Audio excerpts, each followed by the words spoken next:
Bismillahirrahmanirrahim. Assalamualaikum warahmatullahi wabarakatuh. Waalaikumsalam warahmatullahi wabarakatuh. Gimana kabarnya anak-anak saya? Alhamdulillah. Baiklah anak-anak sekalian, pada pagi hari ini kita akan membahas tentang materi pembelajaran yang baru. Sebelum kita memulai pelajaran ini, kita berdoa dulu dan silakan dipimpin oleh kelas. Bismillahirrahmanirrahim. Rabbi zidni ilman warzuqna fahman Birahmatika ya arhamar rahimin. Baiklah teman-teman sekalian, sebelum Bapak masuk ke materi pembelajaran yang baru, sebelumnya Bapak mau absen dulu ya. Ya, yang Bapak sebutkan namanya, acukan tangan dan sebutkan hadir. Adwa, Amia. Sebelum kita mulai, kita buka dulu pelajaran atau materi pada pagi hari ini dengan baca basmalah. Bismillahirrahmanirrahim. Kira-kira anak-anak sekalian ada yang tahu nggak apa itu mudharabah? Ada yang menjawab apa itu mudharabah? Silakan. Pihak pertama menjalankan modal, pihak kedua menjalankan usaha. Oke. Yang pertama, pertanyaan Bapak adalah apa yang membedakan akad mudharabah dalam Islam dengan akad konvensional? Silakan. Nah, pertanyaan yang kedua, mengapa syarat rukun mudharabah harus dipenuhi agar akad ini dianggap sah menurut syariat? Silakan yang menjawab. Silakan. Nah, bisa lihat ke depan sebentar. Bapak akan menerangkan dulu tentang apa itu mudharabah. Bisa dibacakan, silakan.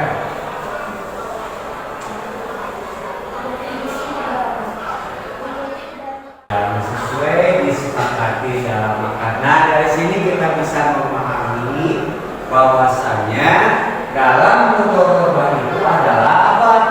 Suatu kerjasama antara siapa? Antara pemilik modal atau dengan disebut sahibul mal dan pengelola modal atau disebut mudharib. Secara simpelnya seperti itu. Syarat mudharabah. Nah, anak-anakku sekalian, sebelum kita melakukan yang namanya mudharabah, ada beberapa syarat yang harus kita ketahui. Yang pertama ada yang disebut dengan namanya akad. Akad itu apa?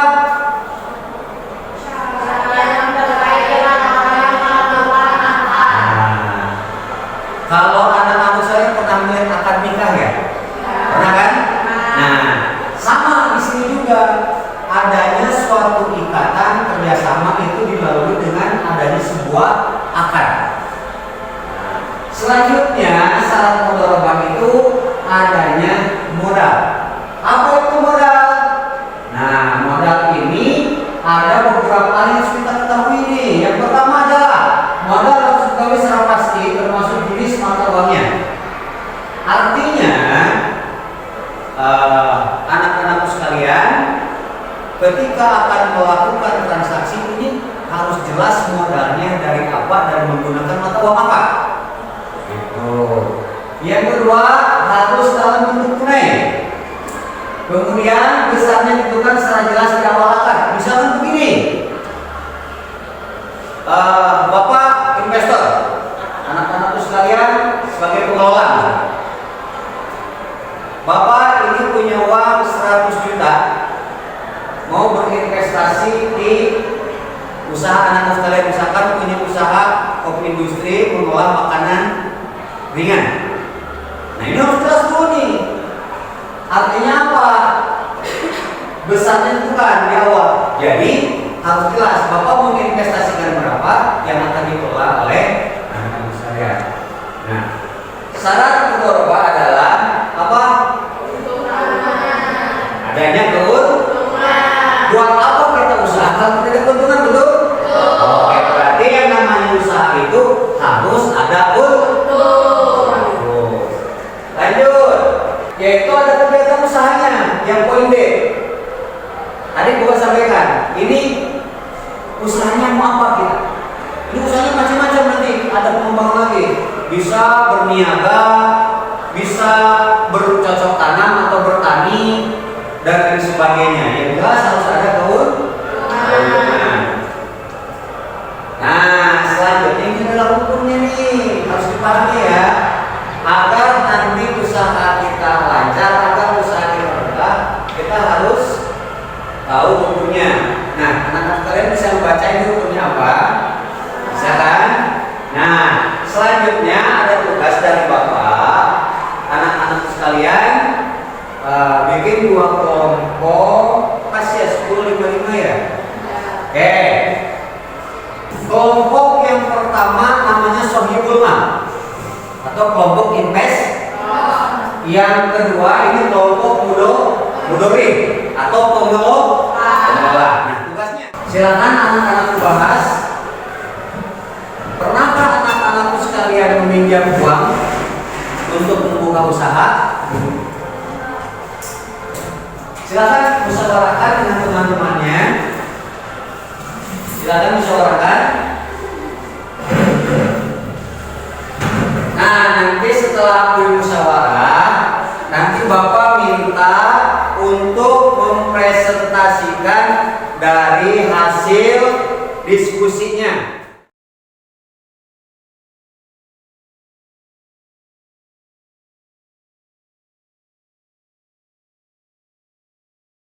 Kalau ada hal-hal yang ingin ditanyakan, silakan tanyakan. Apa? Pinjaman biasa. Maksudnya?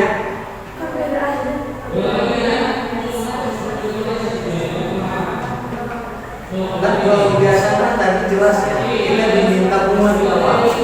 Kalau yang konvensional, kalau untuk mudharabah itu tidak ditentukan keuntungan atau tidak diminta bunga di awal. Misalkan saya punya uang 10 juta, dalam mudharabah Bapak mau kembalikan untuk kami berapa persen? Jadi tidak ditentukan.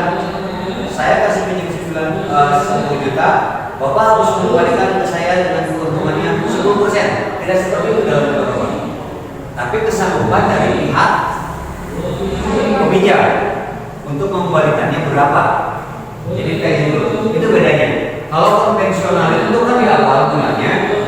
Kalau dalam mudharabah itu dimusyawarahkan seperti itu. Ya, silakan.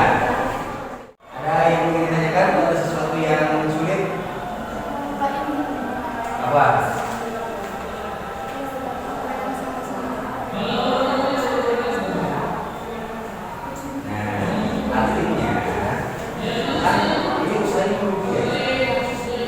Bagaimana ahli harus berbuat ketika usahanya memungkinkan, kan? Si ahli itu mengelola apa investor? Mengelola. Rugi tetap harus mengembalikan modal dengan bunga. Itu bedanya. Bisa dipahami? Cukup ya? Nah, sekarang silakan menghadap ke sini semuanya.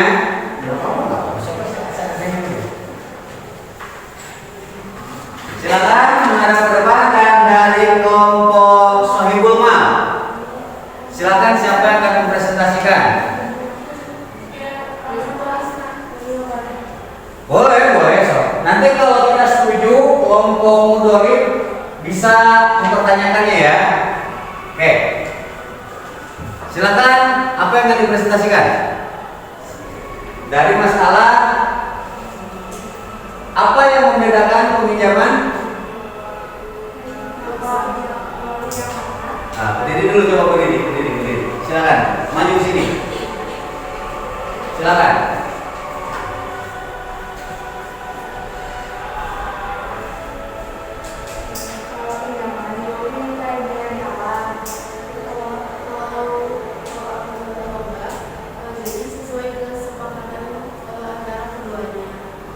Setuju? Setuju. Selanjutnya, mengapa dalam mudorib harus siap menanggung kerugian? Apakah itu adil? Adil karena orang yang meminjam modal bertanggung jawab untuk menjalani perusahaannya. Setuju? Silakan duduk. Kelompok mudorib. Silakan, siapa yang dipresentasikan?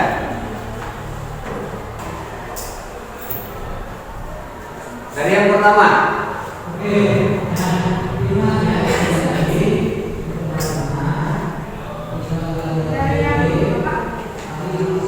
Iya.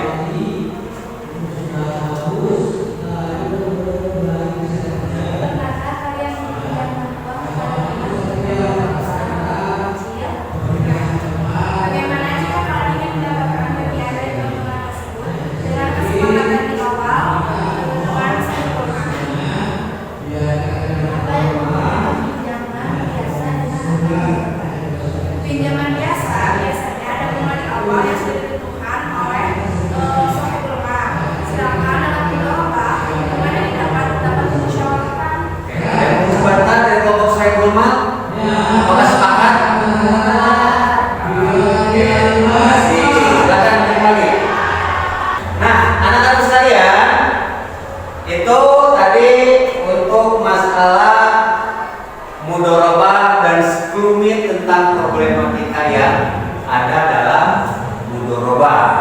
Nanti di pertemuan berikut Bapak akan membahas masalah mudorobah secara praktek langsung, yaitu dengan anak-anak sekalian. Kan nabung minta saya? Nabung kan? Ada bagian sekali nggak? Tanya Bapak. Nabung di Tasa selama ini pernah nggak mendapatkan bagi hasil? Pernah dapat? Pernah dapat nggak? Nggak. Nah, pertanyaannya, apakah Tasa itu termasuk mudorobah atau konvensional? Nanti akan mau bahas ya. Baiklah anak sekalian, di kegiatan penutup ini kira-kira apa hal yang baru yang kalian pelajari tentang mudorobah? Bisa memahami kan? Ya silakan. Transparansi dan keadilan dan manajemen resiko. Oke, bagus. Dalam mudorobah itu harus ada transparansi ya. Selanjutnya, bagaimana peran syarat dan rukun mudorobah? Memastikan kerja semuanya, memastikan kerjasama yang adil. Silakan. Kejelasan modal dan keuntungan, transparansi dalam akad, pembagian risiko. Bagus. Itulah materi pada siang hari ini. Mudah-mudahan semuanya bisa bermanfaat bagi anak-anak sekalian. Sampai berjumpa lagi di lain waktu. Mudah-mudahan kita diberikan kesehatan oleh Allah Subhanahu wa Ta'ala. Sampai jumpa lagi, dan marilah kita tutup pelajaran pada siang hari ini dengan membaca